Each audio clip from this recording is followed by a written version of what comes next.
Everyone, welcome to study IQ. Study IQ के इस video में मैं 500 best multiple choice question cover करूंगा जनवरी से लेकर जुलाई तक के। जैसा मैंने आपको बताया था, मैंने 5000 से ज्यादा क्वेश्चन में से 500 सिलेक्ट किए हैं। ये है भाग 2। तो इस वीडियो को देखने से पहले जो भाग 1 था जिसमें मैंने 125 क्वेश्चन कवर किए थे, मैं चाहूंगा आप उसको देखें, क्योंकि तभी आप इस वीडियो से कनेक्ट कर पाएंगे। अगर आप किसी भी एग्जाम की तैयारी करना चाहते हैं, जैसे CGL, क्लैट 2018, IBPS PO 2017 और UPSC 2018, तो हमारे पेन ड्राइव कोर्सेज उपलब्ध हैं। आप इस नंबर पर कॉल करके ज्यादा जानकारी ले सकते हैं। तो चलिए शुरू करते हैं। शुरू करने से पहले एक बात बता देता हूं आपको। मैंने आपसे एक 116वां क्वेश्चन पिछले वीडियो में पूछा था, उसका आंसर मैंने गोपाल बगले बताया था और अभी भी गोपाल बगले ही हैं। लेकिन अभी 3 दिन पहले अनाउंसमेंट ये हुआ है कि जो हमारे मिनिस्ट्री ऑफ एक्सटर्नल अफेयर है उसके नए स्पोक्समैन होंगे रवीश कुमार। तो जब तक आपका एग्जाम होगा तब तक रवीश कुमार बन चुके होंगे, तो इसलिए आपको रवीश कुमार मार्क करना है आंसर में, गोपाल बगले नहीं। चलिए आज का वीडियो शुरू करते हैं। भारत ने मंगोलिया के साथ मिलकर एक एक्सरसाइज करी, इसका 12वां अध्याय था और ये एक्सरसाइज मिजोरम के अंदर हुई। क्या नाम है इस एक्सरसाइज का जो मंगोलिया और भारत करते हैं एक साथ? इसको बोलते हैं नोमैडिक एलिफेंट। मंगोलिया जो है इसमें मुद्रा चलती है टोगरोग। ध्यान से सुनिए, टोगरोग। यहां पे एक बहुत अच्छा मरुस्थल भी है जिसे हम बोलते हैं गोबी मरुस्थल, और मंगोलिया की राजधानी है उलन बतौर। तो ये तीनों चीजें याद रखिए, मुद्रा है टोगरोग, मरुस्थल है गोबी और कैपिटल है उलन बतौर। अब एक बार फटाफट आपको मैं सारी एक्सरसाइज बता देता हूं, और वो इसीलिए क्योंकि ये बहुत बच्चे गलत कर देते हैं। गलत इसलिए करते हैं क्योंकि पूछी होती है नेवी की एक्सरसाइज और मार्क कराते हैं आर्मी वाली एक्सरसाइज। आर्मी, नेवी, एयरफोर्स सबसे अलग अलग एक्सरसाइज होती है, सबके अलग अलग नाम होते हैं। फॉर एग्जांपल, सिंगापुर से हमारी जो नेवी वाली एक्सरसाइज है उसका नाम सिम्बेक्स है और आर्मी वाली का नाम है बोल्ड कुरुक्षेत्र। लेकिन क्वेश्चन आता है आर्मी और आपने पढ़ा होता है सिम्बेक्स, तो आप सिम्बेक्स मार्क कराते हो। तो ऐसे नहीं करना है आपको। तो एक फटाफट आपको क्विक गो थ्रू करता हूं सबका। ओमान देश है, इसकी राजधानी मस्कट है, गल्फ कंट्री है। तो इसके साथ हम नेवी की एक्सरसाइज करते हैं नसीम अल बहार, और एयरफोर्स का नाम है ईस्टर्न ब्रिज। थाईलैंड के साथ हम करते हैं मैत्री, एक ही एक्सरसाइज है, आर्मी की एक्सरसाइज है। इब समर नेवी की एक्सरसाइज है 3 ब्रिक्स देशों के बीच में, इंडिया, ब्राजील और south Africa. UAE, United Arab emirate, जिसकी राजधानी अबू धाबी है, इसके साथ हमारी एयरफोर्स की एक्सरसाइज है डेजर्ट ईगल। रशिया के साथ हम करते हैं इंद्र, इस साल भी इंद्र होगी, और इंद्र तीनों के लिए होती है, यानी नेवी, आर्मी और एयरफोर्स अलग अलग नाम होते हैं। अगर लिखा होगा इंद्र नेवी मतलब नेवी वाली। और सिंगापुर के साथ जैसा मैंने बताया सिम्बेक्स और बोल्ड कुरुक्षेत्र। यूके के साथ, यूनाइटेड किंगडम के साथ हम 3 एक्सरसाइज करते हैं, अलग अलग नाम है तीनों के। आर्मी वाली का नाम है अजय वॉरियर, नेवी वाली का कॉन्कर्ड और एयरफोर्स का इंद्रधनुष। सेशल्स छोटा सा देश है इंडियन ओशियन रिम पे, लामित्य, ये आर्मी की एक्सरसाइज है। कजाकिस्तान के साथ हम करते हैं प्रबल दोस्तक। याद रखिए, कजाकिस्तान अलग देश है, किर्गिस्तान अलग देश है। किर्गिस्तान के साथ जो हम एक्सरसाइज करते हैं उसका नाम है खंजर। खंजर मतलब होता है चक्कू, खंजर, वो किर्गिस्तान के साथ करते हैं। कजाकिस्तान के साथ करते हैं प्रबल दोस्तक, ये भी आर्मी की है। नेपाल के साथ करते हैं सूर्य किरण, आर्मी की। मंगोलिया के साथ जैसा मैंने बताया आर्मी की है नोमैडिक एलिफेंट। चाइना के साथ करते हैं हैंड इन हैंड। श्रीलंका के साथ 2 करते हैं, एक आर्मी की और एक नेवी की। आर्मी वाली का नाम है मित्र शक्ति, स्लिनेक्स वाली का नाम है स्लिनेक्स है नेवी वाली का नाम। अमेरिका के साथ हमारी 2 हैं इंपॉर्टेंट, एक है युद्ध अभ्यास जो आर्मी की है और एक है एयरफोर्स की जिसका नाम है रेड फ्लैग। एक और इंपॉर्टेंट बात, अमेरिका के साथ हम मालाबार एक्सरसाइज भी करते हैं, लेकिन इसमें साथ में जापान भी है। तो ये 3 परमानेंट मेंबर हैं। पहले ये स्टार्ट हुई थी तो जापान नहीं था, लेकिन चाइना को दिमाग में रखते हुए फिर जापान भी इसमें आ गया। मालाबार एक्सरसाइज हम करते हैं इंडियन ओशियन के अंदर। और इसमें एक चीज और याद रखिए, ऑस्ट्रेलिया, सिंगापुर ये कभी कभी ज्वाइन करते रहते हैं, कभी नहीं करते। हालांकि अब ऐसा कहा जा रहा है कि हमारी एक्ट ईस्ट पॉलिसी के तहत ऑस्ट्रेलिया भी मालाबार एक्सरसाइज को ज्वाइन कर सकता है। एक्वेरिन ये मिलिट्री एक्सरसाइज है इंडिया और मालदीव्स के बीच में। इंद्र जैसा मैंने बताया इंडिया, रशिया। अब 1-2 एक्सरसाइज ऐसी हैं जो दूसरे देशों के बीच में होती है, लेकिन हमारे लिए इंपॉर्टेंट क्यों है? देखिए, फ्रेंडशिप 2016 रशिया ने करी पाकिस्तान के साथ। इससे पहले रशिया ने अपने इतिहास में पाकिस्तान के साथ कभी कोई एक्सरसाइज नहीं करी थी। प्रतिकार नेपाल और चाइना के बीच में होती है। गरुड़ शक्ति हम करते हैं इंडोनेशिया के साथ, याद रखिए, लेकिन ये आर्मी की एक्सरसाइज है। इंडोनेशिया के ही साथ हम एक नेवी की एक्सरसाइज भी करते हैं जिसका नाम है कॉर्पेट। भारतीय नेवी की आपस में अपनी ही एक्सरसाइज होती है खुद की, हमें और ज्यादा रेडी करने के लिए। इसको बोलते हैं थिएटर रेडीनेस ऑपरेशनल एक्सरसाइज, इसका नाम है ट्रोपेक्स। ऑस्ट्रेलिया के साथ हम करते हैं ऑस इंडेक्स और ये नेवी की एक्सरसाइज है। 2-3 और बहुत ज्यादा इंपॉर्टेंट है। फ्रांस के साथ हम करते हैं, तीनों में अलग अलग। आर्मी की जो है उसका नाम है शक्ति, नेवी वाली का नाम है वरुण और एयरफोर्स वाली का नाम है गरुड़। जापान के साथ हम करते हैं नेवी की जिसका नाम है सहयोग काइजिन, और जापान के साथ मालाबार भी करते हैं, वो भी नेवी की है। किर्गिस्तान के साथ करते हैं खंजर, ये आर्मी की है। बांग्लादेश के साथ करते हैं संप्रीति, ये भी आर्मी की है। चलिए आगे बढ़ते हैं फटाफट। दीनदयाल रसोई योजना ये कौन से राज्य ने लॉन्च करी है अपने 49 डिस्ट्रिक्ट के अंदर। इसमें बहुत ही सस्ते दामों में जो खाना है वो दिया जाएगा, बहुत ही सस्ते दामों में। मध्य प्रदेश की ये स्कीम है और शिवराज सिंह चौहान यहाँ के मुख्यमंत्री हैं। इनमें से कौन सा भारत का इंस्टीट्यूट है जो भारत का पहला वाइल्ड लाइफ डीएनए बैंक लगा रहा है बरेली के अंदर? ये कौन लगा रहा है? ये लगा रहा है Indian veterinary research institute. Veterinary मतलब जो जानवरों का जो मेडिसिन विभाग होता है उसे बोलते हैं वेटरनरी। और wild life DNA bank, DNA का स्ट्रक्चर फाइंड किया था वॉटसन एंड क्रिक ने। ये दो साइंटिस्ट थे जिन्होंने बताया था कि डीएनए की जो शेप होती है वो डबल हेलिकल होती है, यानी आपस में इंटरट्वाइंड होती है। और डीएनए जो है इसको डीऑक्सीराइबोस न्यूक्लिक एसिड भी बोलते हैं। इनमें से कौन सा देश है जिसने टॉप किया ट्रैवल एंड टूरिज्म कंपिटिटिवनेस रिपोर्ट 2017? 136 देश थे जो रैंक किए गए। नंबर 1 कंट्री कौन सा है ट्रैवल टूरिज्म में? यह देश है स्पेन। स्पेन की राजधानी है मैड्रिड और भारत की इसमें रैंक है 40। याद रखिए भारत की रैंक है 40। हमारे जो गृह मंत्री राजनाथ सिंह, उन्होंने एक वेब पोर्टल और मोबाइल ऐप को लॉन्च करा। इसमें अगर हमारी भारत की पब्लिक जो शहीद हैं उनके परिवारों को पैसा डोनेट करना चाहती है तो इस पोर्टल के थ्रू कर सकती है। इसका नाम क्या रखा? तो ये आप देख सकते हैं, यहाँ पे वेबसाइट का फोटो है ये। इसका नाम है भारत के वीर। एक किताब अभी अभी लॉन्च हुई है जो पूर्व कैबिनेट मंत्री ने लिखी है एक। इसका नाम है the flaming traces of Draupadi. The flaming traces of Draupadi, जो महाभारत में एक इंपॉर्टेंट किरदार थी, और इसको लिखा है वीरप्पा मोइली ने। ये कांग्रेस की सरकार में मिनिस्टर थे वीरप्पा मोइली। याद रखिए दो अलग अलग किताबें हैं। एक और कैबिनेट मिनिस्टर ने लिखी है जो मैं इस वीडियो में लेटर कवर करूंगा। 45 साल पुराना एक सिंचाई का प्रोजेक्ट है जो झारखंड और बिहार में था, लेकिन 45 साल से यह प्रोजेक्ट रिवाइव नहीं किया गया। अब इसको रिवाइव किया गया है। इसका क्या नाम है? इससे सरकार जो है ये चाहती है कि सिंचाई बढ़े दोनों राज्यों के अंदर, झारखंड में और बिहार में। इसका नाम है नॉर्थ कोयल। नॉर्थ कोयल। और एक नदी है बिहार में कोसी, जिसको बोलते हैं बिहार का शोक, यानी सौरो ऑफ बंगाल। तो कोसी नदी का नाम याद रखिए। और एक नदी है बंगाल में दामोदर, जिसे बोलते हैं सौरो ऑफ बंगाल। उत्तर प्रदेश की सरकार ने एक म्यूजिकल विलेज बनाने का निर्णय लिया है। म्यूजिक का गांव एक तरह से। कौन से म्यूजिशियन के नाम पे? शहनाई वादक, मशहूर शहनाई वादक उस्ताद बिस्मिल्लाह खान जी के नाम पे ये रखा, उस्ताद बिस्मिल्लाह खान। और उत्तर प्रदेश के गवर्नर है राम नायक। इनमें से कौन से भारतीय हैं जिन्हें Asian business women of the year का अवार्ड मिला? 5वें annual Asian business award Midlands at Birmingham United Kingdom में। ये वेस्ट नॉटिंघमशायर कॉलेज की प्रिंसिपल और सीईओ हैं। इसका नाम क्या है? इनका नाम है आशा खेमका। आशा खेमका। भारत ने इंटरनेशनल एनर्जी एजेंसी को ज्वाइन कर लिया है एज एन एसोसिएट मेंबर। ये एजेंसी 1974 में सेटअप की गई थी, इंटरनेशनल एनर्जी एजेंसी। तो आपको यह बताना है कि इसका हेडक्वार्टर कहां पे है। इसको जो विकासशील देश हैं उन्होंने नहीं, बल्कि जो विकसित देश हैं उन्होंने डेवलप किया था, डेवलप्ड कंट्रीज ने किया था इसे सेटअप। इसका हेडक्वार्टर है पेरिस में। पेरिस में और किस किस का हेडक्वार्टर है? पेरिस में यूनेस्को का हेडक्वार्टर है।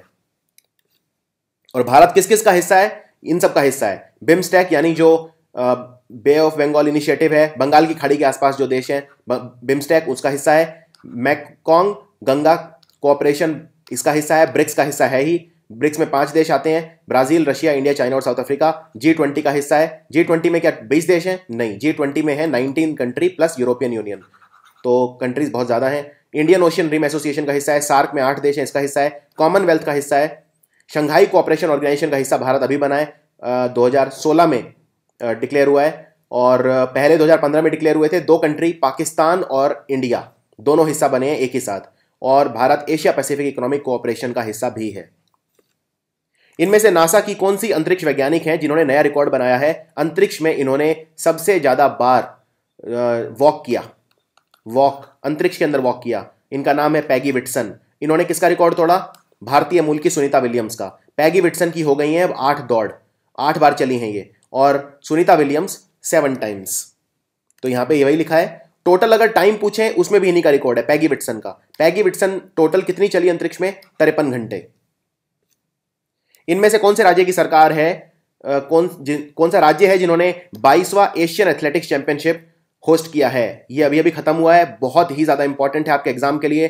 22वां एशियन एथलेटिक्स चैंपियनशिप, क्योंकि एशिया के सबसे बेस्ट एथलीट्स आते हैं यहाँ पे, एशियन लेवल पे होता है। और ये हुआ उड़ीसा के अंदर। अब मैं आपको ये बताता हूं इसमें क्या क्या क्वेश्चन आ सकते हैं। सबसे पहले ये पूछेंगे कौन सा कंट्री ने टॉप पे फिनिश करा है। तो आप देख सकते हैं पदक तालिका में इंडिया नंबर 1 फिनिश करा है। इंडिया का रिकॉर्ड तोड़ प्रदर्शन इस बार रहा है। इंडिया ने रिकॉर्ड 29 मेडल जीते हैं, 12 गोल्ड जीते हैं। तो बस इतना याद रखिए, सिल्वर ब्रॉन्ज वगैरह नहीं पूछते हैं, बस ये पूछते हैं कितने गोल्ड जीते हैं। 12 गोल्ड और टोटल 29 मेडल। और ये जो 12 खिलाड़ी हैं, इनमें से 6 खिलाड़ी हैं जो एग्जाम में पूछे जा सकते हैं, बहुत इंपॉर्टेंट। पहले हैं नीरज चोपड़ा। नीरज चोपड़ा जेवलिन फेंकते हैं, ये देख सकते हैं आप, हाथ में जेवलिन है इनके, और 17 साल बाद गोल्ड मेडल जीता है किसी भी भारतीय ने एशियन एथलेटिक्स चैंपियनशिप में। तो ये नीरज चोपड़ा जेवलिन। एक मोहम्मद अनास 400 मीटर, इन्होंने नेशनल रिकॉर्ड तोड़ दिया 400 मीटर, मोहम्मद अनास। उसके बाद 3000 मीटर में स्टीपल चेज में सुधा सिंह ओलंपिक्स में भी क्वालिफाई कर चुकी हैं, ओलंपिक्स में गई थी, मतलब जो खत्म हुआ था रियो डी जेनेरियो में। शॉर्टपुट में मनप्रीत कौर, ये है मनप्रीत कौर शॉर्टपुट। हेप्टैथलन में स्वप्ना बर्मन, ये बीच वाली है स्वप्ना बर्मन।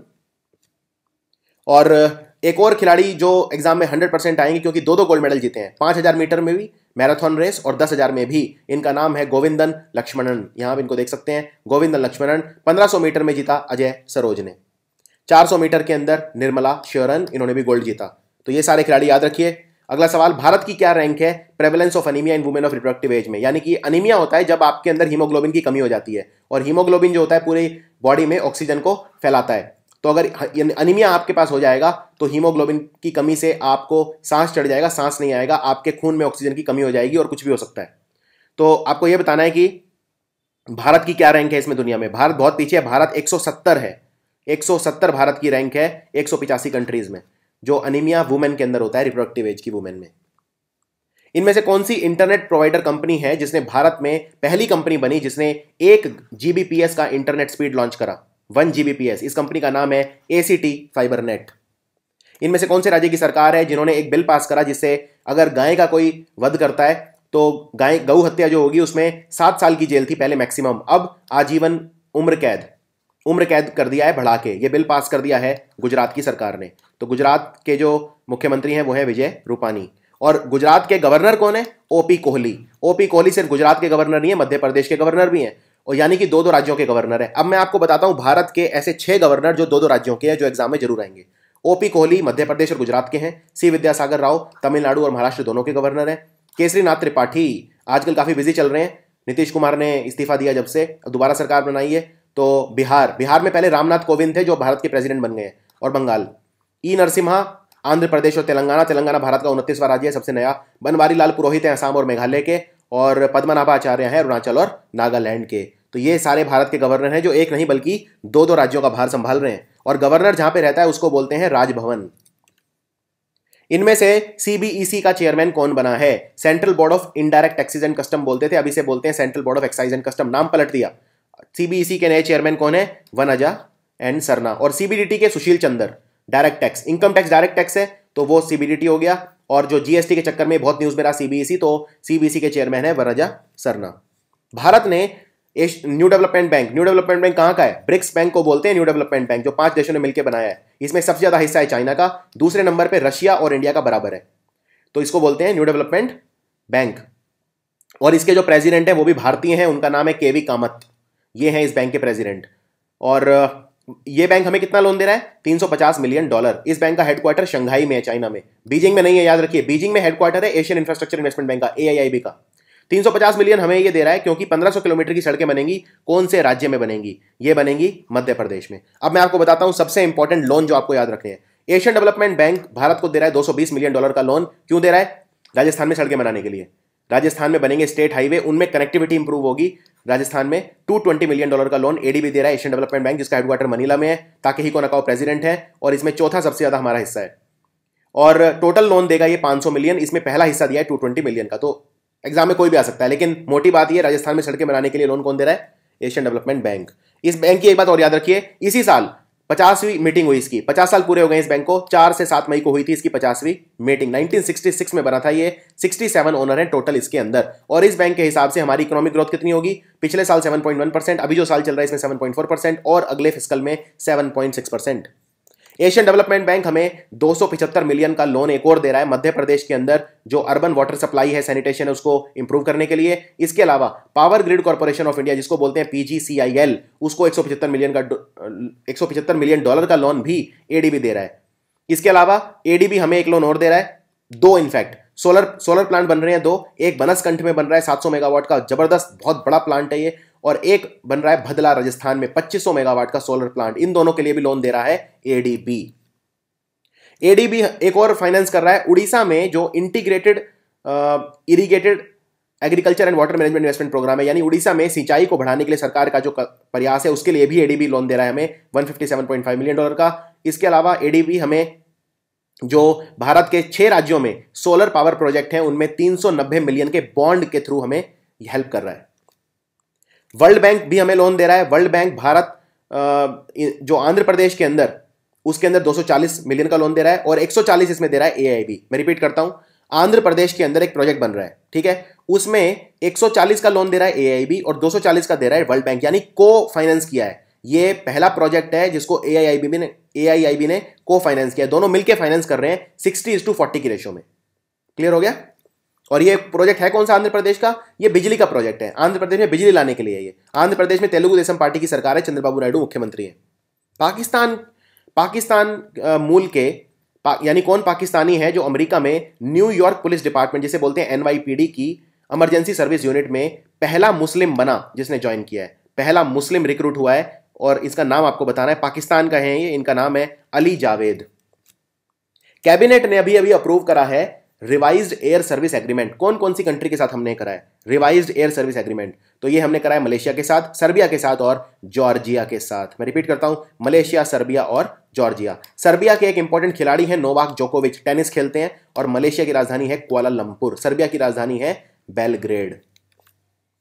2 अप्रैल को डिक्लेयर किया संयुक्त राष्ट्र संघ ने इनमें से कौन से डिजीज के बारे में अवेयरनेस फैलाने के लिए। कौन सा दिवस होता है 2 अप्रैल को? Autism awareness day. याद रखिए, ये एक दिमागी रोग है, इसमें जो बच्चे वगैरह हैं वो मेंटली ग्रो नहीं कर पाते हैं, ऑटिज्म हो जाता है, ऑटिज्म, याद रखिए नाम। और भेल ने 800 मेगावाट क्षमता का एक येरा मारुस थर्मल प्लांट लगाया है। आपको बताना है ये कहां पे लगाया है। येरा मारुस थर्मल प्लांट भेल ने लगाया है कर्नाटक के अंदर लगाया है। और भेल ने जो इंपॉर्टेंट प्लांट लगाए हैं आपको सारे बता देता हूं, इनमें से कोई भी पूछा जा सकता है एग्जाम में। देखिए, भेल के पहले चेयरमैन है अतुल सोबती। भेल के अभी सबसे पहले ये समझ लीजिए चेयरमैन अतुल सोबती हैं। भेल ने एक लगाया है 500 मेगावाट का, ये एनटीपीसी ने लगाया था पहले, फिर भेल ने कमीशन किया इसे, फिरोज गांधी उच्चतर thermal power plant Uttar Pradesh के अंदर। दूसरा भेल ने कमीशन करा है 270 के 2, यानी टोटल 540। इसका नाम है रतन इंडिया, नासिक में लगाया है महाराष्ट्र के अंदर। भेल ने 250 मेगावाट का लगाया है इको फ्रेंडली, ये इन्होंने अपनी टेक्नोलॉजी लगाई है, इसमें लिग्नाइट यूज होगा, इसमें ये लो क्वालिटी का कोल होता है, और ये लगा है पदव भावनगर डिस्ट्रिक्ट गुजरात के अंदर। इसके अलावा असम के बोनगई गांव में थर्मल पावर लगाया है प्लांट 250 मेगावाट का है। तो ये 4 सबसे ज्यादा इंपॉर्टेंट है भेल के। अब बताता हूं एनटीपीसी ने कौन से लगाए हैं। एनटीपीसी के चेयरमैन है गुरदीप सिंह। और याद रखिए, अगर मैं पूछूं भेल और एनटीपीसी में ज्यादा किसने लगाए हैं अभी तक, total 50,000 megawatt total NTPC cross कर गया है इस साल। 50 गीगावाट जिसे बोलते हैं, क्योंकि 1000 मेगावाट को बोलते हैं 1 गीगावाट। तो 50,000 मेगावाट या 50 गीगावाट क्रॉस कर गया एनटीपीसी। और एनटीपीसी हो चाहे बेल दोनों ही महारत्न कंपनियां हैं, भेल भी और एनटीपीसी भी। तो टोटल 7 कंपनी हैं जिन्हें बोलते हैं महारत्न कंपनी। तो एनटीपीसी जो है इसने 660 मेगावाट का प्लांट लगाया है सोलापुर में, महाराष्ट्र में थर्मल पावर प्लांट है। एनटीपीसी ने इसके अलावा 20 मेगावाट के भदला सोलर पावर प्रोजेक्ट, और भदला को कौन फाइनेंस कर रहा है? Asian development bank.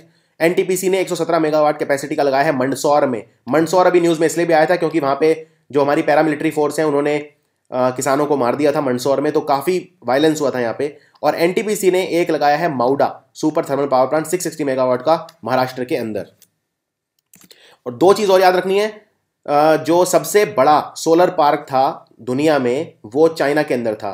और भारत का पूछे तो भारत का था पहले कमुथी में तमिलनाडु में 648 मेगावाट का, लेकिन अब भारत का सबसे बड़ा सोलर पार्क हो गया है। सिर्फ भारत का ही नहीं, पूरी दुनिया का ये पहला सोलर पार्क है दुनिया का जो 1 गीगावाट का है, 1 गीगावाट क्रॉस कर गया है। इसका नाम है कुरनूल और यह है आंध्र प्रदेश में। अब अगर क्वेश्चन आ जाए कि भारत का सबसे बड़ा सोलर पार्क कौन सा है, तो आंसर है कुरनूल। दुनिया का कौन सा है? आंसर है कुरनूल। दुनिया का इससे पहले कौन था? चाइना वाला, ठीक है। और भारत का इससे पहले कौन सा था? कमुथी वाला। और ये दोनों ना भेल ने लगाए ना एनटीपीसी ने, ये लगाए हैं अदानी ने।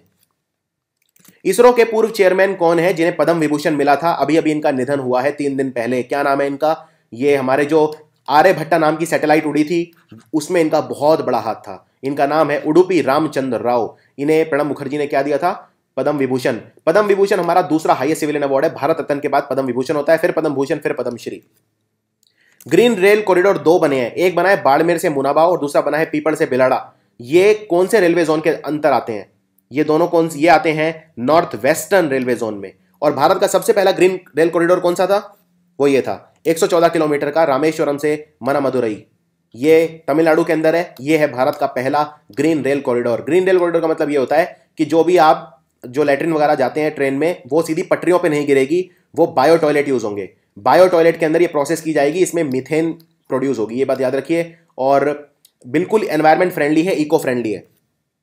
हमारी जो यूनियन कैबिनेट है उन्होंने एक centre on integrated rural development for Asia and the Pacific, जिसको बोलेंगे सिरडाप, ये लगाने का अप्रूवल दे दिया है। कहां पे लगेगा ये लगेगा तेलंगाना की राजधानी हैदराबाद के अंदर। और हमारे रूरल डेवलपमेंट मिनिस्टर हैं नरेंद्र सिंह तोमर। अब ये हमारे अर्बन डेवलपमेंट मिनिस्टर भी हो गए हैं। भारत के राजदूत संयुक्त राष्ट्र संघ ऑफिस जो जेनेवा में है, उसके लिए कौन अपॉइंट हुए हैं? याद रखिए, एम्बेसडर के जो क्वेश्चन है उतने ज्यादा फ्रीक्वेंट नहीं है, ब्रांड एम्बेसडर के ज्यादा आते हैं। लेकिन भारत का एम्बेसडर अगर कोई बहुत इंपॉर्टेंट कंट्री में है जो न्यूज में भी है तो जरूर पूछा जाएगा। अभी हमारी चाइना से प्रॉब्लम चल रही है डोकालम में, इसीलिए भारत के राजदूत कौन है चाइना में, जरूर आएगा एग्जाम में क्वेश्चन। विजय गोखले, विजय गोखले। और भारत के यूएन ऑफिस में कौन गए हैं? इनका नाम क्या है? इनका नाम है राजीव चंदर, राजीव चंदर। और जेनेवा में बहुत सारे हेडक्वार्टर हैं, WHO का है, बहुत सारे हेडक्वार्टर हैं जेनेवा में, कम से कम 10 ऑर्गेनाइजेशन से ज्यादा के हेडक्वार्टर हैं। इनमें से कौन से राज्य की सरकार ने एक मोबाइल ऐप लॉन्च करा है जिसका नाम है इलेक्ट्रॉनिक नगर पालिका, ई नगर पालिका? ये कौन से राज्य ने करा है, जिससे म्युनिसिपैलिटी और कॉर्पोरेशन वगैरह जो है वो सारे इस ऐप से ज्वाइन हो जाएंगे सिटीजन के वेलफेयर के लिए? ये भी करा है मध्य प्रदेश की सरकार ने।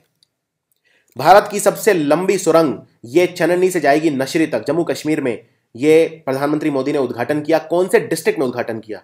ये किया उधमपुर में, उधमपुर। और इसको हम पटनी टॉप टनल भी बोलते हैं। 3,720 करोड़ रुपए की लागत से बनी है।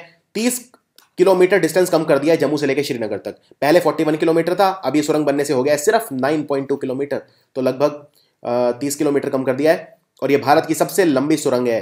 इसकी लेंथ है 9.28 किलोमीटर और ये भारत की पहली टनल है जिसमें fully integrated tunnel control system भी है। इसके अलावा एक और चीज एग्जाम में जरूर आएगी, ढोला सादिया ब्रिज।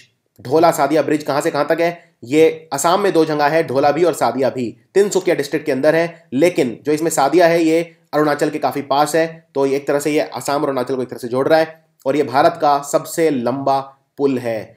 इससे पहले था बांद्रा वर्ली सीलिंग जो सिर्फ 5.6 किलोमीटर था और ये लगभग दुगना है 9.15 किलोमीटर। और सादिया जो है ये जो भूपेन हजारिका मशहूर असम के जो सिंगर हैं उनका बर्थ प्लेस भी है। पावर टैक्स इंडिया, ये कौन सी मिनिस्टर ने लॉन्च करा है? पावर टैक्स इंडिया लॉन्च करा है हमारी टेक्सटाइल मिनिस्टर स्मृति ईरानी ने। ये है क्या? पावर टैक्स जो हमारे पावर लूम सेक्टर है जिसमें जो बहुत कुछ बनाता है, कॉटन बनाता है, सिंथेटिक फाइबर बनाता है, ये सब बनाता है, उसके विकास के लिए है। इसमें 70 लाख लोग काम करते हैं। इसका इन्होंने नाम रखा है पावर टैक्स। अब स्मृति ईरानी हमारी इंफॉर्मेशन ब्रॉडकास्टिंग मिनिस्टर भी हो गई हैं क्योंकि वेंकैया नायडू अब नहीं रहे मतलब वाइस प्रेसिडेंट के लिए नॉमिनी हैं, तो इंफॉर्मेशन ब्रॉडकास्टिंग मिनिस्टर नहीं रहे।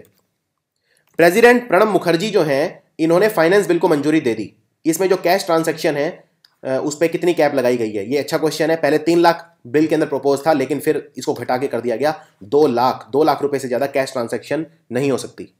इनमें से कौन से शहर में भारत का पहला बायोगैस से चलने वाला बस शुरू हुआ? इसमें 1 रुपए किराया ले रहे हैं सिर्फ। बायोगैस के अंदर मीथेन होता है, मेनली 90% मीथेन होता है। ये कोलकाता के अंदर चलाई गई है। कोलकाता जिसे बोलते हैं सिटी ऑफ जॉय, पश्चिम बंगाल में है, तो ये इसका आंसर है कोलकाता।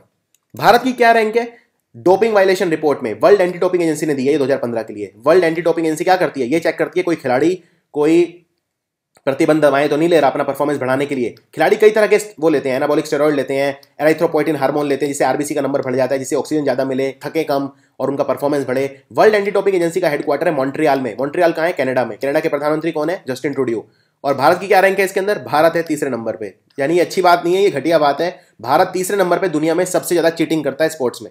पहले 2 कौन है? पहले तो रशिया है, महारथी, इसको कोई नहीं हटा सकता यहाँ से। दूसरे नंबर पे है इटली और तीसरे नंबर पे है भारत। तो भारत के बहुत सारे खिलाड़ी पकड़े गए, उनके जब यूरिन के सैंपल चेक किए गए तो उसमें पाया कि बहुत सारे ड्रग्स ले चुके थे। तो जैसे मैंने बताया, पहले नंबर पे रशिया, दूसरे नंबर पे इटली और तीसरे नंबर पे भारत। और भारत लगातार 3 साल तीसरे नंबर पे, 2013 में भी तीसरे नंबर पे था, 2014 के लिए भी तीसरे नंबर पे था। नालंदा यूनिवर्सिटी के नए वाइस चांसलर कौन है? इनका नाम है सुनैना सिंह। नालंदा यूनिवर्सिटी एक वक्त पूरी दुनिया यहाँ पढ़ती थी। नालंदा, विक्रमशिला, तक्षशिला, ये सारी यूनिवर्सिटी याद रखिए। तो तक्षशिला जो है अभी पाकिस्तान के अंदर है, रावलपिंडी में है। भारत की पहली रेलवे यूनिवर्सिटी बन रही है बड़ोदरा गुजरात के अंदर। और झारखंड जो है यहाँ पे भारत की दूसरी ट्राइबल स्टूडेंट्स के लिए यूनिवर्सिटी बन रही है, आदिवासी समुदाय के जो बच्चे हैं उनके लिए बन रही है। भारत की पहली ट्राइबल यूनिवर्सिटी कौन सी है? इंदिरा गांधी ट्राइबल यूनिवर्सिटी, अमरकंटक मध्य प्रदेश में। अमरकंटक को बोलते हैं तीर्थराज, नर्मदा नदी यहां से निकलती है। तो झारखंड में बन रही है भारत की दूसरी ट्राइबल यूनिवर्सिटी। इनमें से कौन सा राज्य है जो केरोसिन फ्री हो गया है? 1 अप्रैल से इसने केरोसिन बेचना बंद कर दिया अपने डिपो के ऊपर, जिसे बोलते हैं पब्लिक डिस्ट्रीब्यूशन सिस्टम। ये है हरियाणा। अब अगर पूछें भारत का पहला केरोसिन फ्री कौन हुआ था, तो आंसर है दिल्ली। दिल्ली केरोसिन फ्री 2014 में ही हो गया था। और झारखंड जो है, जो डायरेक्ट बेनिफिट ट्रांसफर के लिए केरोसिन की स्कीम है उसको अपनाने वाला पहला राज्य है झारखंड। देखिए पहले सरकार ने स्कीम चलाई थी पहल, प्रत्यक्ष हस्तांतरित लाभ। इसमें यह था कि जो डायरेक्ट बेनिफिट ट्रांसफर है वो एलपीजी के लिए था। ये स्कीम इतनी हिट हो गई, फिर सरकार ने सोचा एलपीजी के बाद अब केरोसिन के लिए भी चला देते हैं। तो केरोसिन के लिए जब स्कीम चलाई तो उसको अपनाने वाला राज्य था झारखंड पहला। बेस्ट हिंदी फिल्म का अवार्ड किसे मिला इस बार जो नेशनल अवार्ड हुए? नेशनल अवार्ड सबसे प्रतिष्ठित अवार्ड होते हैं और इनकी विश्वसनीयता पर शक नहीं करता। जो दूसरे अवार्ड होते हैं जैसे ये मानिक चंद वाले अवार्ड थे या जो भी क्या फिल्म फेयर, ये सब इनमें ऐसी वो लगती रहती हैं, एलिगेशन लगती रहती हैं कि इनको खरीद लिया जाता है। नेशनल अवार्ड जो है बहुत ज़्यादा इंपॉर्टेंट है, एग्जाम में पूछे जाते हैं। एग्जाम में कभी फिल्म फेयर वगैरह पे क्वेश्चन नहीं आते इसलिए। तो 64th नेशनल अवार्ड जो हुए हैं ये, इनमें बेस्ट फिल्म कौन सी है? बेस्ट फिल्म है नीरजा। नीरजा भानोत के जीवन पे ये है और सोनम कपूर ने नीरजा भानोत की भूमिका निभाई थी। लेकिन आपको ये याद रखने हैं 6। तो बच्चों की बेस्ट फिल्म है धानक, सोशल इश्यूज पे बेस्ट फिल्म है पिंक, और बेस्ट डायरेक्टर राजेश है वेंटिलेटर पिक्चर के लिए। Best actor Akshay Kumar Rustom picture के लिए, very important. Best actress Surabhi Lakshmi Minaminungu picture के लिए, और बेस्ट सपोर्टिंग एक्ट्रेस है जायरा वासिम दंगल के लिए। चलिए इनमें से कौन से राज्य की सरकार है जिसने ये कहा है कि अगर ट्रिपल तलाक में महिलाओं को कोई कानूनी सलाह चाहिए तो हम फ्री ऑफ कॉस्ट देंगे ट्रिपल तलाक में? ये अनाउंस करा केरल की सरकार ने। पिनराई विजयन यहाँ के मुख्यमंत्री हैं और पी सदाशिवम गवर्नर हैं। 2016 का एएम टूरिंग अवार्ड किसने जीता है? इसको हम नोबेल प्राइज ऑफ कंप्यूटिंग भी बोलते हैं।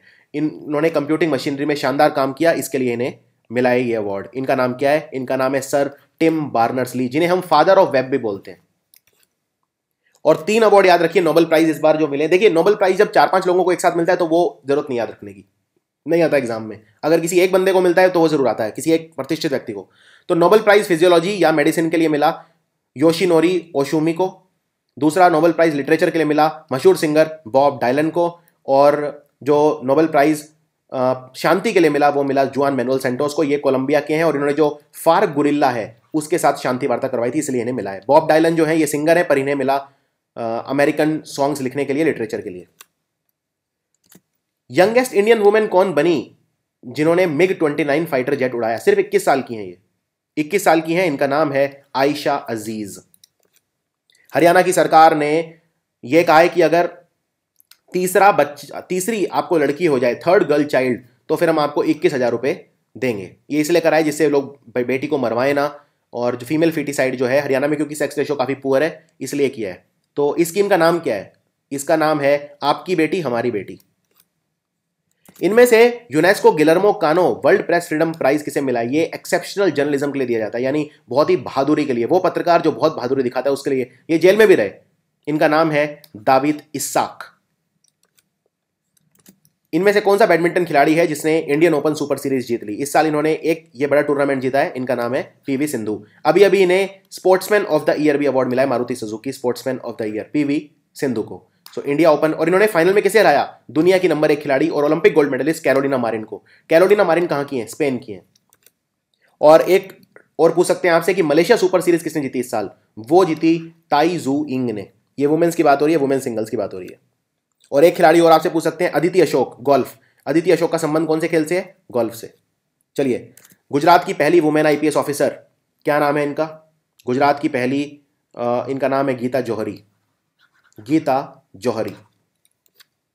इनमें से कौन सा सिटी है जिसने 52वां अध्याय होस्ट करा अफ्रीकन डेवलपमेंट बैंक का? देखिए, अफ्रीकन डेवलपमेंट बैंक के हम नॉन रीजनल मेंबर हैं। इसमें अफ्रीका के देश हैं लेकिन हम नॉन रीजनल, मतलब अफ्रीका में नहीं आते, हम एशिया में आते हैं, तो हम नॉन रीजनल मेंबर है इसके। इनकी 52वीं मीटिंग हुई अहमदाबाद में, और इसमें इंपॉर्टेंट कुछ डेवलपमेंट्स हुए, वो मैं बताता हूं आपको। देखिए, जो भारत और फ्रांस ने मिलके मैं रिपीट करता हूं, भारत और फ्रांस ने मिलकर इंटरनेशनल सोलर अलायंस बनाया। ठीक है, इंटरनेशनल सोलर अलायंस ये है कि वो देश जिनमें सूरज की रोशनी काफी ज्यादा आती है वो इसका हिस्सा बने और फिर सोलर एनर्जी बनाए और एक दूसरे की मदद करें।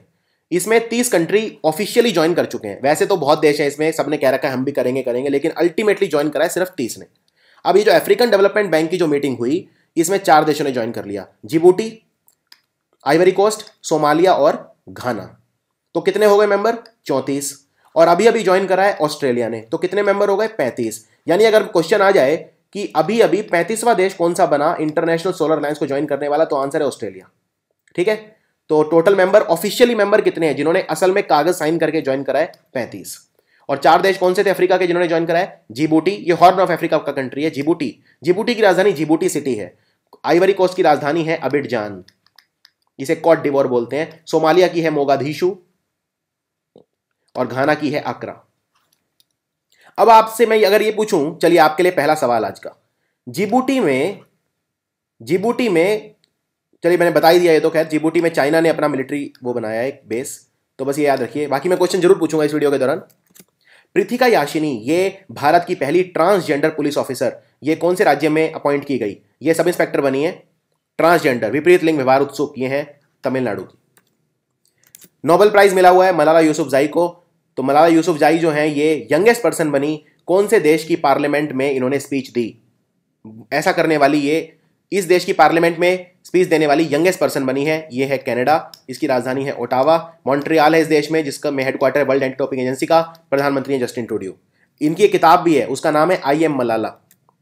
असम सरकार ने लॉन्च करा गुणोत्सव। गुणोत्सव मतलब ये है कि जो हमारे एजुकेशन है उसकी क्वालिटी चेक की जाएगी।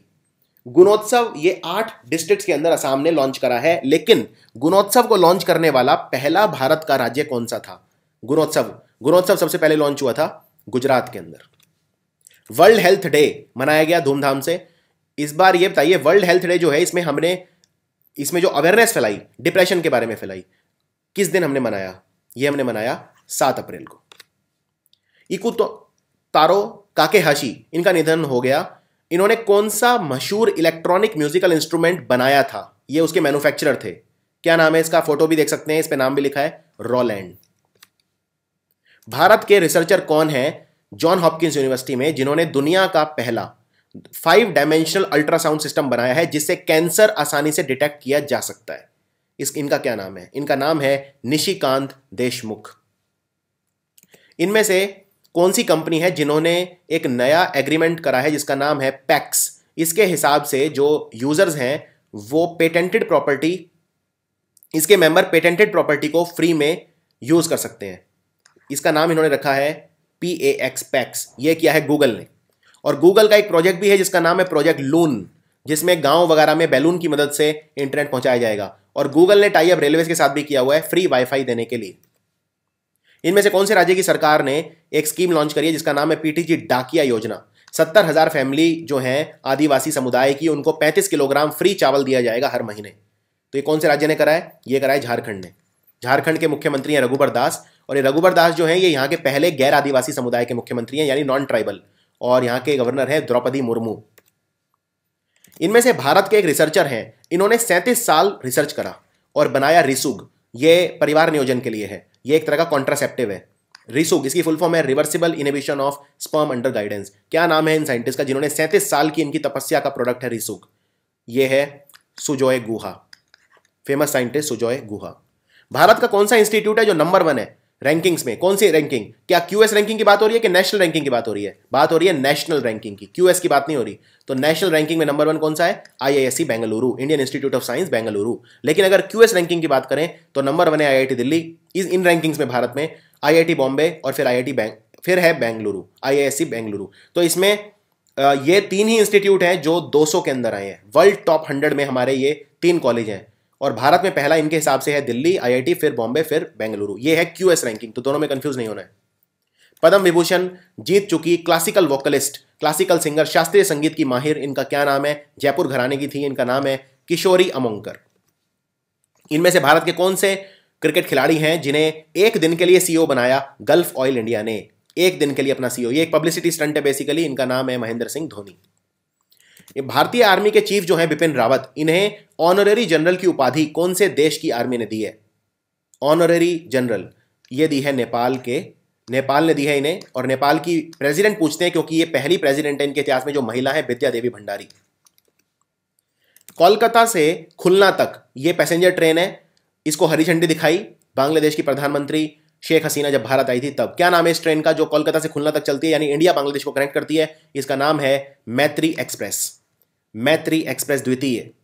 भारतीय मूल की कौन सी महिला है जो पहली नॉन वाइट जज बनी है, अश्वेत न्यायमूर्ति बनी ओल्ड बेली कोर्ट जो लंदन के अंदर है? भारत का नाम रोशन किया, इनका नाम है अनुजा रविंदर धीर। 250 साल अभी कौन सी भारत की ऑर्गेनाइजेशन के पूरे हो गए हैं? 250 ईयर्स कौन सी इंडियन ऑर्गेनाइजेशन के पूरे हो गए? इसका आंसर है सर्वे जनरल ऑफ इंडिया, एसजीआई, भारतीय सर्वेक्षण विभाग। भारत के नेवी ऑफिसर पूर्व जिनको पाकिस्तान के कोर्ट ने डेथ की पेनल्टी दी और अब ये स्टे लगा हुआ है इस पे, इनका नाम है कुलभूषण जाधव। पाकिस्तान ने कहा ये जासूस थे, स्पाई थे और ये पकड़े गए थे। अब इंटरनेशनल कोर्ट ऑफ जस्टिस में मामला गया था जिसका हेडक्वार्टर है द हैग, नेदरलैंड में। नेदरलैंड को हॉलैंड भी बोलते हैं। और भारत की तरफ से वकील थे हरीश साल्वे और पाकिस्तान की तरफ से थे खवार कुरैशी। फिर भारत ये जीता और अब इन पे स्टे लगा हुआ है। कुलभूषण यादव को पाकिस्तान अभी फांसी नहीं दे सकता। इनमें से कौन से राज्य की सरकार ने अन्नपूर्णा भोजनालय बनाए जिनमें काफी सस्ते दामों में खाना दिया जाएगा? अन्नपूर्णा भोजनालय बनाए उत्तर प्रदेश के मुख्यमंत्री योगी आदित्यनाथ ने। राम नायक यहाँ के गवर्नर हैं। इनमें से कौन से राज्य की सरकार ने इलेक्ट्रॉनिक सेवा नाम का एक मोबाइल एप्लीकेशन लॉन्च करा है जिससे लोगों को सरकार की स्कीम्स के बारे में सारी जानकारी उपलब्ध कराई जाएगी? यह करा है हरियाणा की सरकार ने, भारतीय जनता पार्टी की सरकार है। और मुख्यमंत्री हैं यहाँ के मनोहर लाल खट्टर, गवर्नर हैं कप्तान सिंह सोलंकी। एक मोबाइल ऐप लॉन्च करी है एम्प्लॉइज प्रोविडेंट फंड ऑर्गेनाइजेशन ने। इसमें आप अपना सेटल कर सकते हो क्लेम, अपना क्लेम सेटल कर सकते हो, जो भी आपका भुगतान है आप वो ले सकते हो, जो भी बचा हुआ है ईपीएफओ का। तो आप ये बताइए, आप प्रोविडेंट फंड के लिए अप्लाई कर सकते हो, मतलब अपना निकलवा सकते हो प्रोविडेंट फंड। इस ऐप का नाम इन्होंने क्या रखा है? ये ऐप है उमंग। जो फॉरेन मिनिस्टर हैं G7 कंट्रीज के, वो मिले G7 कंट्रीज के। ये कहाँ पे मिले थे? अभी G7 कंट्री है, सारे ताकतवर देश हैं, Canada, France, Germany, Italy, Japan, US और यूके। रशिया भी था, तब इसको G8 बोलते थे, रशिया को इन्होंने निकाल के फेंक दिया, अभी हो गया G7। तो ये मिले लुक्का में। लुक्का कहाँ है? इटली में। इटली के हेड ऑफ स्टेट कौन है? Paolo Gentiloni. प्रधानमंत्री ने अभी अभी अपनी ट्रिब्यूट्स पे करी ज्योतिराव गोविंदराव फूले जी को। इनको महात्मा फूले जी भी बोलते थे, इनकी बर्थ एनिवर्सरी पे। ये कौन सा समाज था जिसके ये फाउंडर थे? कौन सा समाज था? ये थे सत्यशोधक समाज के फाउंडर। भारत का कौन सा बंदरगाह है जो सबसे क्लीन है? सबसे cleanest, first ever ranking sanitation parameter के ऊपर हुई है। भारत का सबसे क्लीन बंदरगाह है हल्दिया। हल्दिया कहाँ है? पश्चिम बंगाल में। इसमें 2-3 पोर्ट और याद रख सकते हैं आप। जैसे भारत है तो ये हमारा पेनिनसुलर इंडिया है, दक्षिण भारत है ये, तो यही पानी है तो यहीं पे बंदरगाह होंगे। तो ये हल्दिया हो गया, फिर पैराद्वीप हो गया उड़ीसा में, फिर ये विशाखापट्टनम हो गया आंध्रा में, फिर आप नीचे चेन्नई, फिर उसके बाद यहाँ पे 2 हैं गुजरात में, गुजरात भी बना देते हैं। तो गुजरात में 2 हैं, एक तो है मुंद्रा और एक है कांडला। फिर यहाँ 2 हैं, ये मुंबई हो गया। मुंबई के पास एक और है जिसको बोलते हैं नावा शेवा। नावा शेवा को हम जवाहरलाल नेहरू पोर्ट भी बोलते हैं, नावा शेवा। और तो यहाँ बेंगलुरु है फिर। तो ये सब हैं। अगला सवाल, कांग्रेस की सरकार में मंत्री थे ये, पहचानिए कौन है ये? इन्होंने किताब लिखी है hope in a challenge democracy and Indian narrative. तो इनका क्या नाम है? Ashwani Kumar. Books and author से क्वेश्चन है ये। मोबाइल ऐप कौन सी लॉन्च करी है हमारे ऊर्जा मंत्री पीयूष गोयल जी ने? इसमें सारी आपको रियल टाइम इंफॉर्मेशन मिलेगी पावर सप्लाई के बारे में। इसका नाम रखा है ऊर्जा मित्र। मातोश्री किताब किसने लिखी है? ये मराठा क्वीन अहिल्याबाई होलकर जी के जीवन पर एक नाटक है, इसका नाम है मातोश्री। इनको राजमाता भी बुलाते थे। ये लिखी है हमारी लोकसभा स्पीकर सुमित्रा महाजन ने। केरल की जो सरकार है उन्होंने कौन सी भाषा अनिवार्य कर दी है 10वीं क्लास तक? स्कूलों में पढ़ानी अनिवार्य है। ये केरल की भाषा है, इसका नाम है मलयालम। राष्ट्रपति प्रणब मुखर्जी, उन्होंने नेशनल जियो साइंस अवार्ड दिए 27 जियो साइंटिस्ट को। यह अवार्ड 1966 में कौन सा भारत का मंत्रालय है जिसने शुरू करे थे? ये जियो साइंटिस्ट की बात हो रही है, ये है हमारा माइनिंग, मिनिस्ट्री ऑफ माइंस। अभी अभी national mission on food processing उसका नाम पलट दिया है और 6,000 करोड़ रुपए इसके लिए रखे हैं। इसका नाम क्या है? इसमें फार्मर की इनकम है वो डबल करने का भी जो इन्होंने ऐलान किया था, 2022 तक फार्मर की इनकम डबल कर देंगे। इसका नाम रखा है संपदा। हमारी जो केंद्र सरकार है उसने अपना अप्रूवल दे दिया, Indian institute of petroleum and energy, इसको इंस्टीट्यूट ऑफ नेशनल इंपॉर्टेंस घोषित किया जाएगा। ये कहां पे है? ये है विशाखापट्टनम में। विशाखापट्टनम कहां पे है? आंध्र प्रदेश, तट पे है विशाखापट्टनम बंदरगाह। 7,000 लड़कियां वो एक साथ उन्होंने डांस करा और गिनीज वर्ल्ड रिकॉर्ड बना दिया। तो इन्होंने विशाखापट्टनम के अंदर ही डांस किया। कौन सा डांस था? अब विशाखापट्टनम आंध्रा में, आंध्रा का डांस कौन सा है? कुचिपुड़ी। सो आंसर है कुचिपुड़ी। तो थोड़ा सा आप अपना दिमाग लगा के क्वेश्चन कर सकते हैं। ये है भारत के डांस इंपॉर्टेंट। भारतनाट्यम तमिलनाडु का है, कथक नॉर्थ और वेस्ट इंडिया का है, सेंट्रल इंडिया का। कथकली एग्जाम में आपसे सिर्फ ये पूछेंगे, भारतनाट्यम पूछेंगे, कथकली पूछेंगे और कुचिपुड़ी पूछेंगे, बस। मोहिनीअट्टम भी पूछ सकते हैं केरल का, और सत्रिया भी असम का है, तो ये भी आप याद रख सकते हैं। टोटल 5 याद रख लीजिए, सत्रिया असम, मोहिनीअट्टम केरला का ही है कथकली, और तमिलनाडु का भारतनाट्यम और कुचिपुड़ी आंध्र का। इनमें से कौन से राज्य की पुलिस है जिसने एक प्रोग्राम स्टार्ट करा है जिसका नाम है तारे जमीन पर प्रोग्राम? इसमें जो बच्चे हैं उनको उनके विकास के लिए शुरू करा है, खासकर वो बच्चे जो नक्सल अफेक्टेड एरिया में है, नक्सली जो अब प्रभावित एरिया हैं उनके अंदर है। तो ये चारों ही राज्य हैं जिनमें नक्सल काफ़ी ज़्यादा है, नक्सल मूवमेंट काफ़ी ज़्यादा है। बिहार में कम है रिलेटिवली, लेकिन उड़ीसा, छत्तीसगढ़ और झारखंड में काफ़ी ज़्यादा है। ये है झारखंड। 10 दिवसीय लंबी एक मिलिट्री एक्सरसाइज हुई जिसका नाम है सागर मठ फ्रेंडशिप। ये कौन से 2 देशों के बीच में हुई? वैसे सागर मठ बता देता हूँ, माउंट एवरेस्ट को बोलते हैं सागर मठ। तो अब आप, माउंट एवरेस्ट कौन से देश में है? माउंट एवरेस्ट नेपाल में है, तो यानी नेपाल तो होगा ही होगा। तो आप ये ऑप्शन कौन से बच गए? इंडिया, नेपाल और नेपाल चाइना। तो इंडिया नेपाल तो नहीं हो सकता, आंसर हो गया नेपाल और चाइना। इंडिया नेपाल क्यों नहीं हो सकता? इनके बीच में सूर्य किरण होती है। हिट गर्ल, ये किसकी ऑटोबायोग्राफी है? कौन सी लेजेंडरी एक्ट्रेस? इसको सलमान खान ने लॉन्च करा, सलमान खान ने विमोचन करा, मतलब इसका। हिट गर्ल है आशा पारेख जी की ऑटोबायोग्राफी, आत्मकथा। प्रधानमंत्री नरेंद्र मोदी ने इनॉग्रेट करा टेरी डिएकिन नैनो बायोटेक्नोलॉजी सेंटर गुरुग्राम में। गुरुग्राम, गुड़गांव का नया नाम है हरियाणा में गुरुग्राम, और एक और है जगह हरियाणा में जिसको बोलते हैं बल्लमगढ़। बल्लमगढ़ का नया नाम है बलरामगढ़। तो ये टेरी डिएकिन नैनो बायोटेक्नोलॉजी सेंटर, ये अपने आप में क्वेश्चन है कहां पे बन रहा है? भारत में, गुरुग्राम में। इसको इनॉग्रेट करा ऑस्ट्रेलिया के प्रधानमंत्री ने भी, मैल्कॉम टर्नबुल, जब वो भारत आए थे। कौन से राज्य ने एक स्कीम स्टार्ट करी है जिसका नाम है आदरणा? ये स्कीम है, इसमें ट्रेडिशनल ऑक्यूपेशन को इंप्रूव किया जाएगा, यानी जो हमारे कन्वेंशनल काम थे उनको वोकेशनल एजुकेशन के लिए स्कीम है, वोकेशनल ऑक्यूपेशन के लिए स्कीम है। ये लॉन्च करी है आंध्र प्रदेश की सरकार ने। एक कमेटी बनाई जिससे गंगा नदी को गंदा करने के लिए विशेष कानून बनाए जाएंगे, लॉ बनाए जाएंगे, संसाधनों के लिए बनाए जाएंगे। इस कमेटी का चेयरमैन कौन था? और ये कमेटी जो बनाई, ये हमारे जो मंत्रालय है जल संसाधन का, जिसकी मिनिस्टर है उमा भारती। गंगा सफाई के लिए, रिवर डेवलपमेंट के लिए और वाटर रिसोर्सेज के लिए उमा भारती हमारी मिनिस्टर हैं। इस कमेटी के अध्यक्ष बने गिरधर मालवीय। भारत ने अभी अभी 33वां एनिवर्सरी सेलिब्रेट करा, जो हमने सियाचिन ग्लेशियर को कैप्चर कर लिया था। इस ऑपरेशन का क्या नाम था? इसका नाम था ऑपरेशन मेघदूत।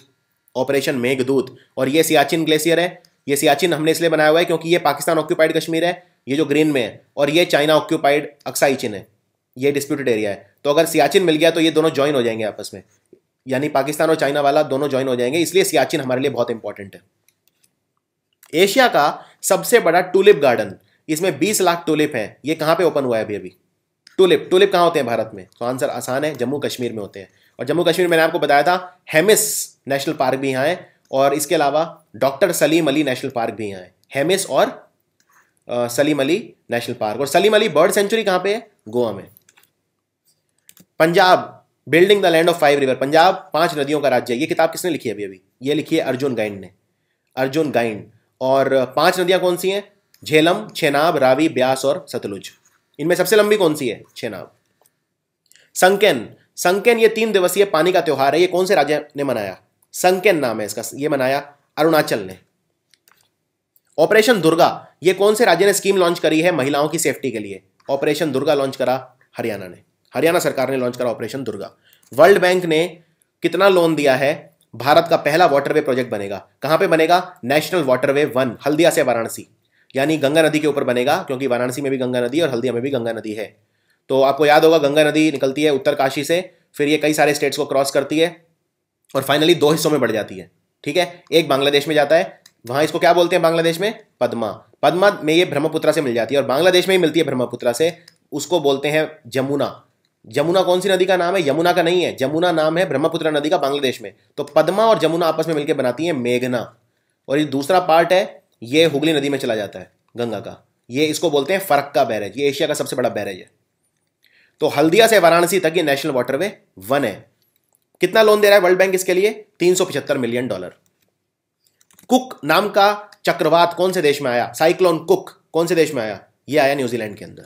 और कौन कौन से इंपॉर्टेंट है? भारत के अंदर पिछले 1 साल में 4 साइक्लोन आए हैं, वर्दा, रोआनु, कयांत और नादा। और ये सारे के सारे आए हैं तमिलनाडु में और आंध्रा वगैरह में, मतलब ईस्टर्न कोस्ट पे आए हैं। ये भारत का दक्षिण भारत है, तो ये इस एरिया में आए हैं। यानी तमिलनाडु सबसे ज़्यादा प्रभावित होता है इनसे। ये बंगाल की खाड़ी में आते हैं ज़्यादातर, और फिर आंध्रा भी होता है अफेक्ट। और भी कंट्री होते हैं, बांग्लादेश जो हमारे ईस्ट में है वो सारे अफेक्ट होते हैं, बांग्लादेश भी होता है। तो इनका नाम है वर्दा, रोआनु, कयांत और नादा। इसके अलावा 3 अभी लेटेस्ट आए हैं। यमन में आया है चपाला, रोक आया है हांगकांग में, और गोरियो आया है फिलीपींस में। इनमें से कौन सा राज्य है भारत का जिसे कृषि कर्मण अवार्ड मिला है रिकॉर्ड तोड़ फूड प्रोडक्शन के लिए? कृषि कर्मण अवार्ड हिमाचल प्रदेश को मिला। इनमें से कौन से राज्य की सरकार है जिसने अमक्कू वंदनम नाम की स्कीम स्टार्ट करी है? इसमें बेसिकली मदर्स वर्शिप, इसमें जो स्कूल के बच्चे हैं उन्हें मॉर्निंग में अपनी जो मदर है उनसे ब्लेसिंग्स लेनी है। यह स्कीम है अमक्कू वंदनम, यानी मदर्स वर्शिप। ये स्टार्ट करी है आंध्र प्रदेश ने। वैसे भी आप अगर ऑप्शन देखें तो ये मैंने जानबूझ के 4 ऑप्शन डाले हैं साउथ के, क्योंकि अमाकू वंदनम ये यूपी में तो हो नहीं सकती, तो ये कोई साउथ इंडियन लैंग्वेज है, तो ये चारों इसे डाले हैं। लेकिन कई बार एग्जाम में हो सकता है कि आपको ऑप्शन ऐसे हो कि मान लो उत्तर प्रदेश, बिहार, झारखंड और आंध्रा, तो फिर आंसर आंध्रा ही होगा। तो इस तरह से भी आप ये थोड़ा बहुत वो कर सकते हैं। हमारी केंद्र सरकार ने एक गवर्नमेंट ई मार्केट प्लेस बनाया है। गवर्नमेंट ई मार्केट प्लेस ये है कि ये एक बेसिकली वेबसाइट है, यहाँ पे जो बेचने वाले हैं और खरीदने वाले जो सरकारी विभाग हैं वो इलेक्ट्रॉनिक ऑक्शन कर सकते हैं, रिवर्स ऑक्शन कर सकते हैं, या बल्क में खरीद सकते हैं। उससे एक ट्रांसपेरेंसी रहेगी। इसको बोलते हैं गवर्नमेंट ई मार्केट प्लेस। तो इससे पहले क्या था जिसको इसने रिप्लेस करा है? इससे पहले जो था उसको बोलते थे directorate general of supplies and disposal. इसमें करप्शन बहुत ज्यादा था। ऑपरेशन कौन सा लॉन्च करा है भारत की सरकार ने जिसमें 60,000 लोग उनको पकड़ा जाएगा? लगभग 60,000 लोग हैं ब्लैक मनी के डिटेक्ट करने के लिए, खासकर डिमोनेटाइजेशन के बाद। इसका नाम है क्लीन मनी। क्लीन मनी पिछले साल स्टार्ट हुआ था, जून के आसपास स्टार्ट हुआ था, लेकिन इसका द्वितीय चरण भी लॉन्च किया गया डिमोनेटाइजेशन के बाद। तो नाम है क्लीन मनी। सुप्रीम कोर्ट ने यह कहा है कि जो नीट एग्जाम होता है, नीट एग्जाम जो होता है उसमें कौन सी भाषा इंक्लूड की जाएगी? अगले साल जो पेपर होगा, मार्च में होता है ये पेपर, मार्च अप्रैल के आसपास, तो इसमें नीट में होगी उर्दू। उर्दू को भी अनिवार्य कर दिया गया है। मणिपुर के जो मुख्यमंत्री बीरेन सिंह, इन्होंने लॉन्च करा कौन सा वेबसाइट जिससे करप्शन पे रोक लगेगी और गवर्नमेंट एक्टिविटीज को ट्रैक कर सकते हैं सिटीजन्स? इस वेबसाइट का नाम है दर्पण। दर्पण मतलब होता है शीशा, तो एक तरह से ट्रांसपेरेंसी का प्रतीक है दर्पण। इनमें से कौन से राज्य की सरकार है जिसने यह कहा है कि कोई भी वीआईपी, कोई भी सरकारी अफसर, उसका नाम किसी भी पत्थर के ऊपर नहीं लिखा जाएगा? कहने का मतलब यह है जब कोई सरकारी अधिकारी कहीं कुछ किसी चीज का इनॉग्रेशन करता है, उद्घाटन करता है, तो उसका नाम वहां पत्थर के ऊपर लिखवा देते हैं उसको सम्मानित करने के लिए। अब इस राज्य में ऐसा नहीं हो सकता। यह डिसीजन लिया कैप्टन अमरिंदर सिंह ने पंजाब के अंदर। Punjab is the answer. छठा डॉक्टर एमएस स्वामीनाथन अवार्ड, ये किसे मिला है? अपने कृषि में योगदान के लिए। एमएस स्वामीनाथन भारत में हरित क्रांति के जनक थे, father of green revolution in India. यह अवार्ड मिला है मशहूर कृषि साइंटिस्ट आर हंचिनल को। 2017 टाइम मैगजीन का जो रीडर्स पोल है उसमें दुनिया का सबसे इन्फ्लुएंशियल पर्सन कौन है? ये फिलीपींस के राष्ट्रपति हैं, इनका नाम है रोड्रिगो डुटर्टे।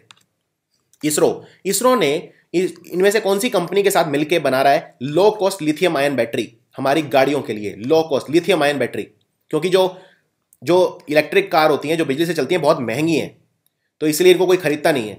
ये हमने देख लिया, जैसे टेस्ला की गाड़ियां हैं विदेश में बहुत कम बिकती हैं, उतनी ज़्यादा बहुत कॉस्टली पड़ती हैं। तो low cost lithium ion battery बना रहा है। तो ये इसरो किसके साथ मिलकर बना रहा है? इसरो मिलकर बना रहा है भेल के साथ।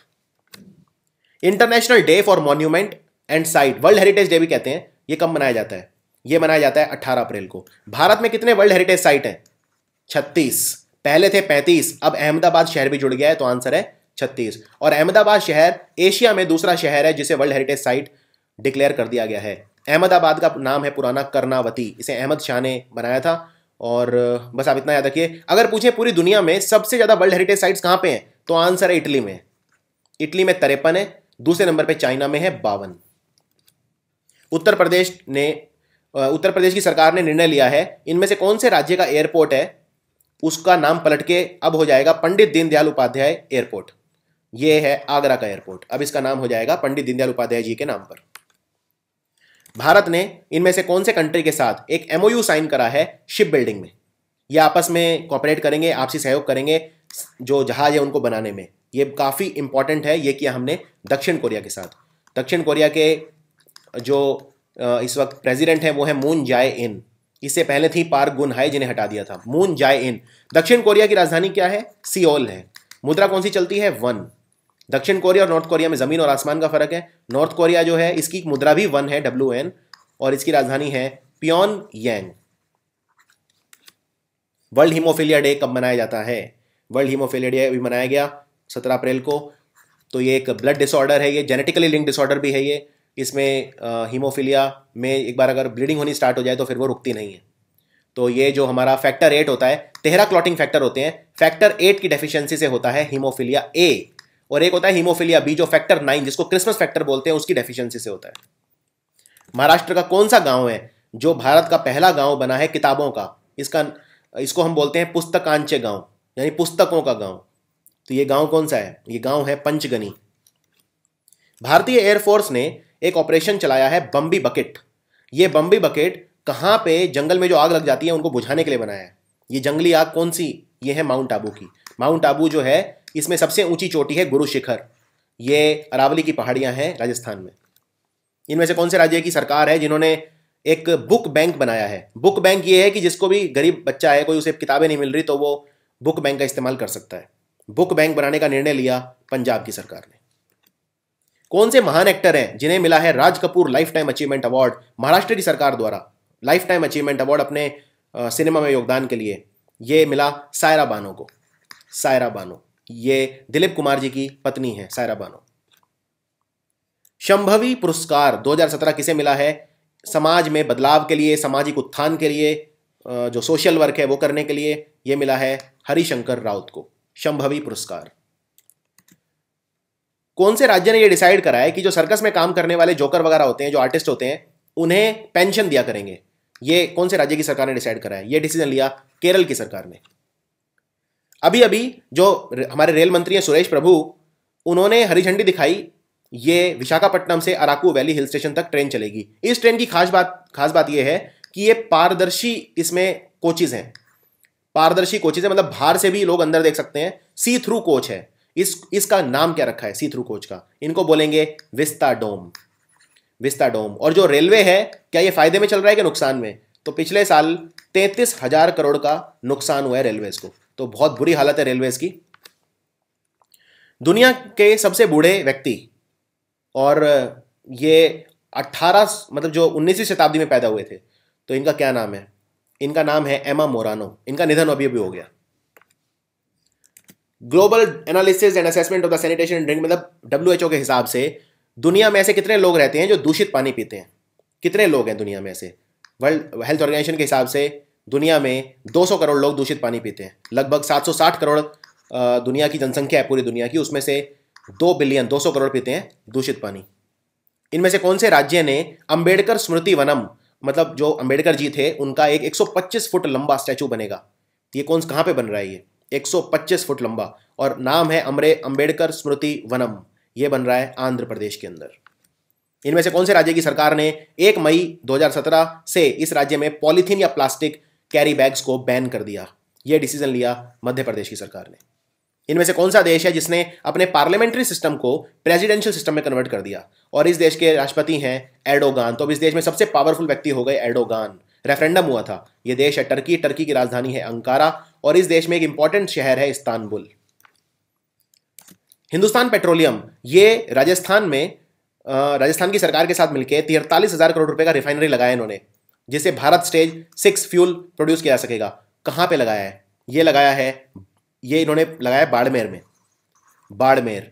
और एक इंपॉर्टेंट चीज और, Indian oil corporation, Hindustan petroleum और भारत पेट्रोलियम, तीनों ने मिलकर रिफाइनरी लगाई है 2 लाख करोड़ की लागत से रत्नागिरी महाराष्ट्र में। यह भारत की सबसे बड़ी रिफाइनरी है। इसमें इंडियन ऑयल कॉर्पोरेशन का 50% हिस्सा है, हिंदुस्तान पेट्रोलियम का 25%, भारत पेट्रोलियम का 25%।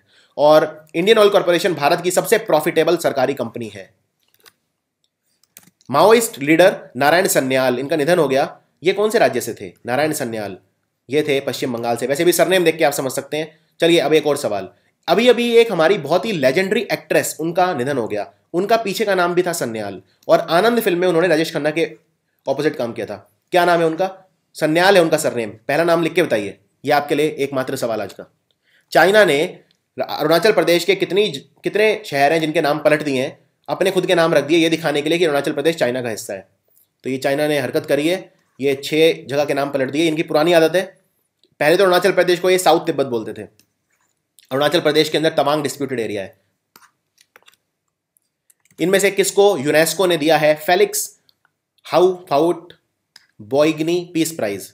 तो बस आप ऐसे याद रखिए, FHB पीस प्राइज। ये फ्रेंच नेम है वैसे, तो इसका उच्चारण अलग तरह से होता है।